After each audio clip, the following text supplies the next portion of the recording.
For the 40-man match card, Wrestlemania 5 wasn't nearly all that bad. Like Wrestlemania 4, which is shit. Worst Wrestlemania until I get 5 years later. You know what? We know what I'm talking about. It was mediocre, at the least. If nothing else, this was mediocre. I mean, you did share a car. Bushwhacker versus Rugged, Bob versus Garvin Drag, Dog and Brown, Roster and Heenan. And maybe Jake the Snake Roberts versus Andre the Giant. They had shit. Well, they kind of good match. Well, now, I mean, you had the Rockers versus the Twin Towers. The birth of, Mr. Wrestlemania. And yeah, it was pretty good. Yeah, kind of shit, man. This match, Ultimate Warrior versus Wrestling with Wu. This was, sorry for a camera. But yeah, this is really, it was a really step for Warrior's previous memory for which he debuted. And yeah, Wu and Wrestling with Wu always got the better of it despite the time. Mr. Perfect Racer was I don't really want to say. Well, the match was good, but it was but I wish it kinda get more time. Did the Snake Roberts versus Andre the Giant.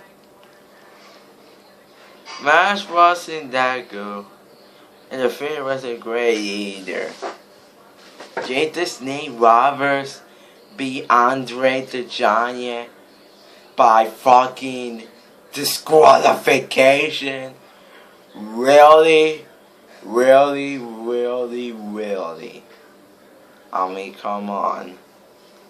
I mean, seriously. I mean, come on.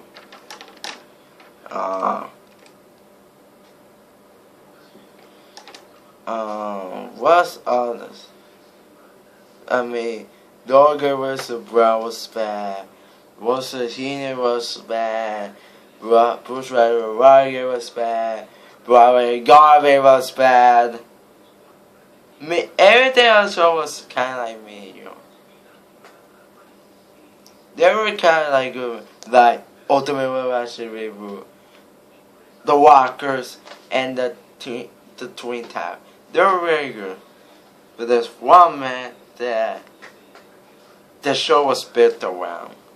That is Randy Macho Man Savage versus Hulk Hogan for the WWF Championship with Missy Elizabeth in neutral corner. Not in the Macho, not in the Randy Macho Man Savage corner, and not in Hulk Hogan's corner, but in the neutral corner. And how they put it and the way that they utilize her is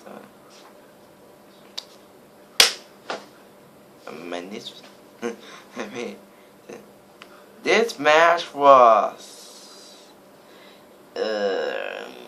alright match. It was an alright match. Not disappointing, but not good. But it was a alright match. I mean, yeah. I mean, yeah, and this is the last Mania of the 80s.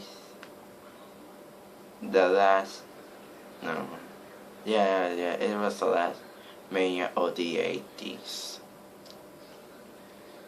And yeah, Wrestlemania 5 was alright. It was alright for how they play it. And the story and the villain in the main event was really good. I mean, it started off WrestleMania 4, it all coming in WrestleMania 5. Another tried to do it like WrestleMania 28, 29, where Rock Cena had one yesterday. But this is in the Mega Powers. Whew! Not my favorite. You are fine. If not, this is one of my favorite tag teams. If not one of them, but not one of my favorite. But it's cool. It's really the cool of L. They're not like a type of an LD or new each other, but you know they're fucking cool. They're fucking cool. And yeah, so it started, and then the jealousy kind of started like January 1989. Like started off at the Royal Rumble 89 when Hogan was stopping. He limited 10 people. That's what I said.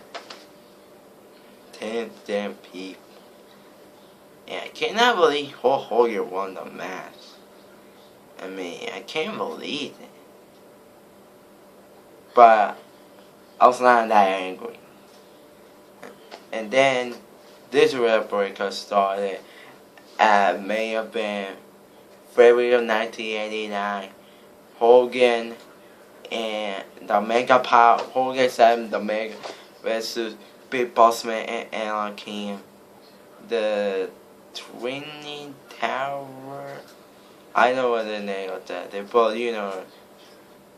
And this is how the break started. Macho Man Randy Savage and with Macho Man with Boss Man Joaquin.